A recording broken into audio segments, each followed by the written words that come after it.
一品武魂还非要自取其辱。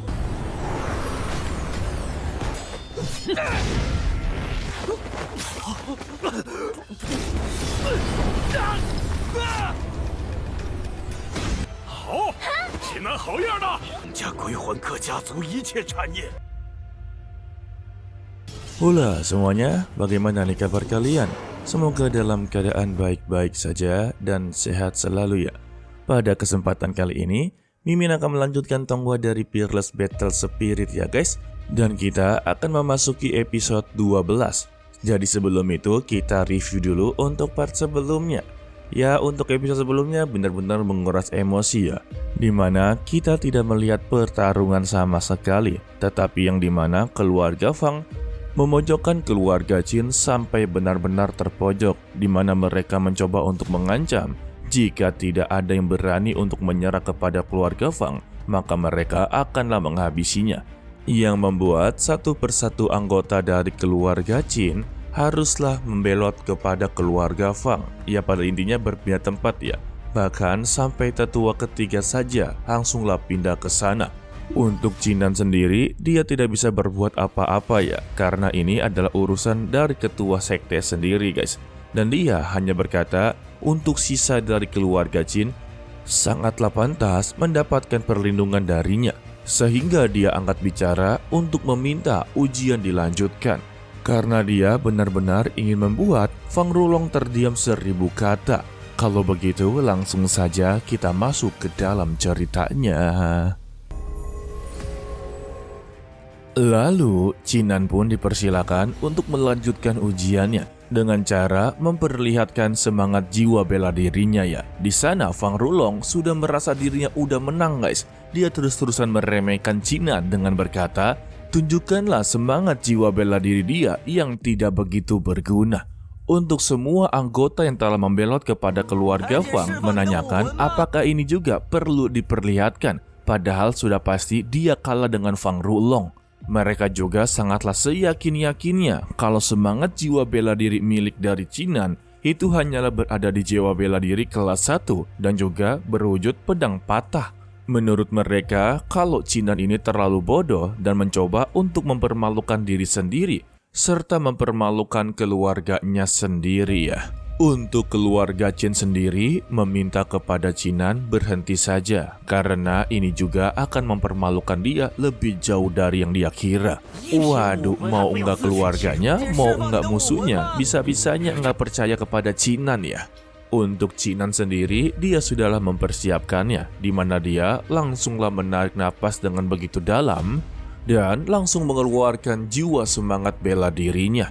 Yang dimana keluarlah aura spiritual yang begitu besar membuat semua orang di sana langsunglah menutup matanya karena gelombangnya terlalu besar ya. Dan semuanya pun dapat melihat kalau itu adalah jiwa dewa perang yang berada di jiwa bela diri kelas 6. Semuanya pun langsung terkejut.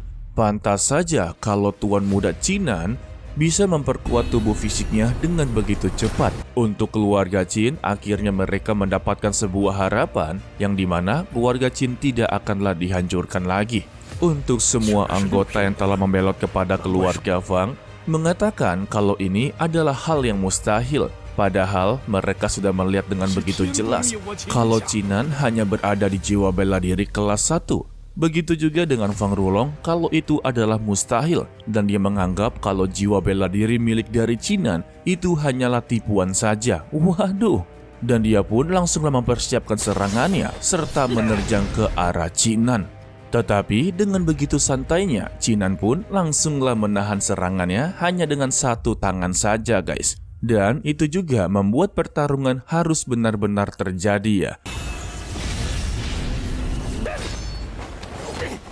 Udah gitu pertarungan mereka sama sekali tidaklah dihentikan ya. Benar-benar sangatlah memihak kepada keluarga Fang. Fang Rulong juga langsunglah mengeluarkan palu gada yang begitu besar. Tetapi sama Jinan langsunglah ditebas dengan jiwa dewa perangnya yang membuat palu gadanya langsunglah hancur dan dia pun langsunglah terluka parah. Mimin sih berharap kalau kultivasinya hancur dan menjadi sampah masyarakat guys. Ya, anggap saja ini sebuah karma untuk dirinya. Lalu, Senior Xiao menanyakan kepada Pai Heng, Menurutnya, siapa yang lebih memenuhi syarat untuk bergabung dengan sekte Xuanling? Namun di sini Pai Heng tetap saja memihak kepada keluarga Fang dengan berkata tentu saja mereka berdua lah yang bisa masuk ke sekte Xuanling. Tetapi senior Xiao berkata yang hanya bisa masuk ke dalam sekte Xuanling hanyalah satu orang saja. Mendengar itu membuat Fang Rulong langsunglah menjadi ketar-ketir dengan berteriak itu sangatlah tidak mungkin. Karena mereka berdua sama-sama berada di jiwa bela diri kelas 6. Maka dengan begitu, dia sudah pasti memenuhi syarat untuk memasuki sekte Xuanling ya.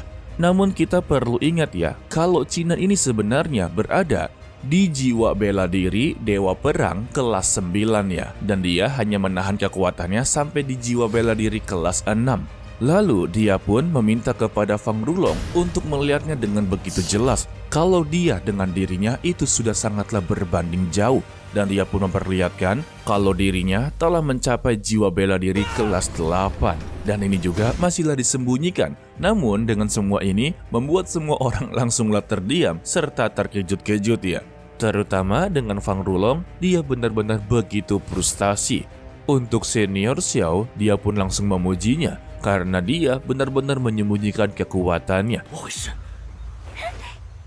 Cinan pun hanya membalasnya sebagai pejuang jiwa bela diri, dia sengaja menyembunyikannya agar dia mengetahui kemampuan dari musuhnya. Alhasil, senior Xiao sama sekali tidak begitu mempermasalahkannya. Menurutnya, itu juga adalah sebuah strategi untuk bertarung ya. Maka hari ini dia nyatakan Cinan secara resmi menjadi murid sekte Xuanling. Lalu untuk Cinan, dia menanyakan kepada senior Pai Heng tentang perkataan dia sebelumnya. Jika salah satu dari keluarga masuk ke sekte Xuanling, maka mereka bisa mengontrol kehidupan seseorang. Contohnya seperti keluarga Fang dapat dikontrol oleh keluarga Qin. Jika mereka menolak, maka pantas untuk dihabisi. Itulah perkataan dia sebelumnya. Mendengar itu juga, Pai Heng sebenarnya menelan kata-katanya sendiri. Dan dia pun akhirnya membelot kepada keluarga Fang, serta memihak kepada keluarga Qin. Dengan berkata, semua itu bisa dilakukan. Alasan dibalik Pai Heng melakukan ini, karena bakat dari Cinan. Bisa saja jika dia bermusuhan kepada Cinan, maka dirinya juga akanlah dihabisi ya. Kepala keluarga Fang yang mendengar persetujuan dari utusan Pai Heng sangatlah tidak terima ya. Mereka juga tidak menyangka akanlah dikhianati oleh Pai Heng. Untuk Cinan sendiri akhirnya dia membuat sebuah keputusan. Keluarga Fang yang telah menggunakan sekte Xuanling untuk memilih murid serta menginginkan untuk menghancurkan keluarga Qinnya. Jadi sekarang giliran mereka lah untuk memberikan sebuah penjelasan kepada keluarga Qin mengapa mereka mencoba untuk melakukan semua ini. Jika jawabannya tidak memuaskan dirinya, maka keluarga Fang akanlah hancur olehnya ya. Mendengar itu, ketua keluarga Fang benar-benar sangatlah ketar-ketir dan meminta maaf atas kelancangan dia sebelumnya. Untuk ayahnya Fang Rulong ataupun tetua kedua langsung memotong pembicaraan dengan mengatakan kalau keluarga Fang ini selalu memaksa dan memaksa setiap keluarga untuk mengirimkan pengingat setiap tahun ataupun jatah preman. Dan dia berani-beraninya berkata hanya bingung sesaat saja. Terlebih juga dia hanya berkata maaf, waduh. Sehingga satu persatu anggota dari keluarga Qin mengeluarkan semua keluhan mereka serta unek-unek dari keluarga Fang ya. Yang pertama, keluarga Fang ini telah menempati 2 tambang fosfat dari setiap keluarga. Gila, cuan parah sih itu. Tidak sampai di situ juga, dia telah mendapatkan bayaran dari 13 toko di kota Linshui. Dan mereka menanyakan bagaimana cara menyelesaikan masalah ini. Ya sebetulnya untuk keluarga Fang sudah terlalu berlebihan ya. Ditambah juga satu-satunya keluarga di kota Linshui yang tidak pernah memberikan bantuan serta membayar pajak kepada kota itu hanyalah keluarga Fang saja. Bahkan juga untuk warga di kota Linshui sama sekali tidak pernah berani marah kepada keluarga Fang ya. Intinya semuanya dibungkam oleh keluarga Fang hanya karena mereka terlihat keluarga yang begitu besar ya. Lalu untuk ketua Fang, dia juga menjadi begitu panik. Hanya dengan mengatakan segala sesuatu yang diambil dari semua keluarga, maka mereka akanlah mengembalikannya. Dan dia juga berjanji kalau keluarga Fang pasti akan datang untuk meminta maaf serta memberikan kompensasi atas tindakan mereka selama ini. Dia juga berani memberikan jaminan jika Qinan melepaskan keluarga Fang, maka dia akan segera memberikan sebuah penawaran yang begitu besar. Sayangnya Qin Tian menolak semua itu dengan berkata semua ini sudahlah berakhir, dengan memberitahu kalau anaknya telah lama mengetahui bahwa seseorang di keluarga Qin diam-diam berkomunikasi dengannya ataupun menjadi mata-mata, yang tak lain adalah tetua ketiga itu sendiri. Ia pada intinya semua anggota keluarga Qin ini telah mengetahui tetua ketiga ini adalah mata-matanya. Hanya saja dia membiarkan tetua ketiga berada di sana dan melakukan tugasnya dari keluarga Fang. Tetapi yang sangat disayangkan oleh Qin Tian, padahal keluarga Qin begitu baik kepada tetua ketiga. Sayangnya, bayaran yang didapatkan oleh keluarga Qin adalah sebuah pengkhianatan. Namun untuk saat ini, tetua ketiga sudah berada di keluarga Fang yang seharusnya ya. Dia juga menanyakan apakah menurut mereka kalau keluarga Qin tidak akan mengambil tindakan pencegahan apapun. Dan semua anggota keluarga Qin pun langsung berteriak kalau keluarga Fang haruslah keluar dari kota Linshui. Begitu juga dengan Qinan meminta kepada mereka untuk keluar karena keluarga Fang telah melakukan banyak sekali perlakuan yang begitu jahat. Alhasil, keluarga Fang sama sekali tidak bisa berkata-kata dan mereka pun telah berjanji akan mengembalikan semua harta dari keluarga yang telah dia ambil dan juga akan meninggalkan kota Linshui. Setelah semua itu juga, seluruh keluarga di kota Linshui merayakan atas pencapaian dari Qinan ya. Lagi-lagi kita melihat bapak-bapak sedanglah menggosip ya, yang dimana mereka tidak menyangka kalau Qinan berada di jiwa bela diri kelas 8. Namun mereka juga tidak menjadi begitu heran karena dia adalah tuan muda dari keluarga Qin, sudah pasti memiliki kemampuan yang begitu luar biasa.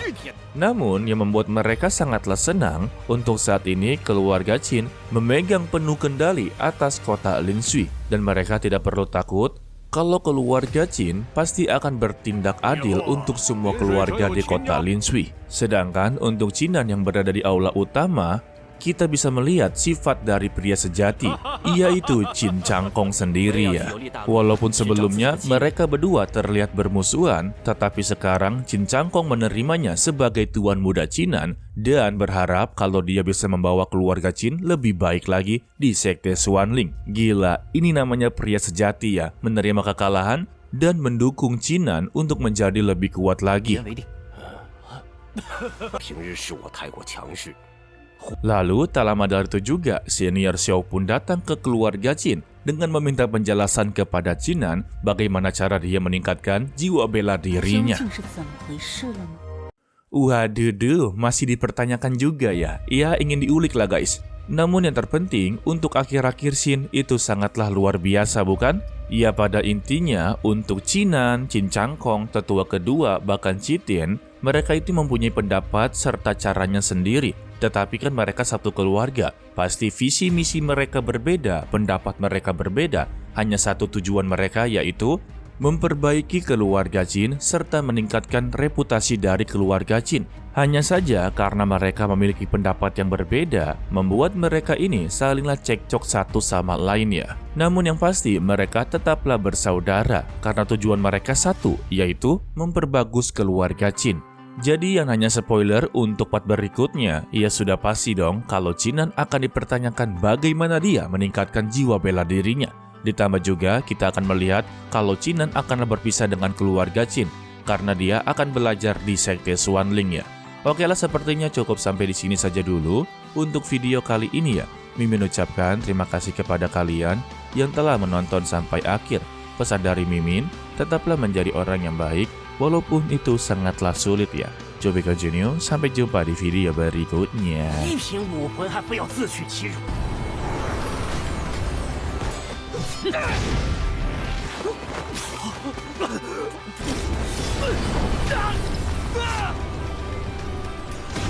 好，济南好样的！家鬼魂客家族一切产业。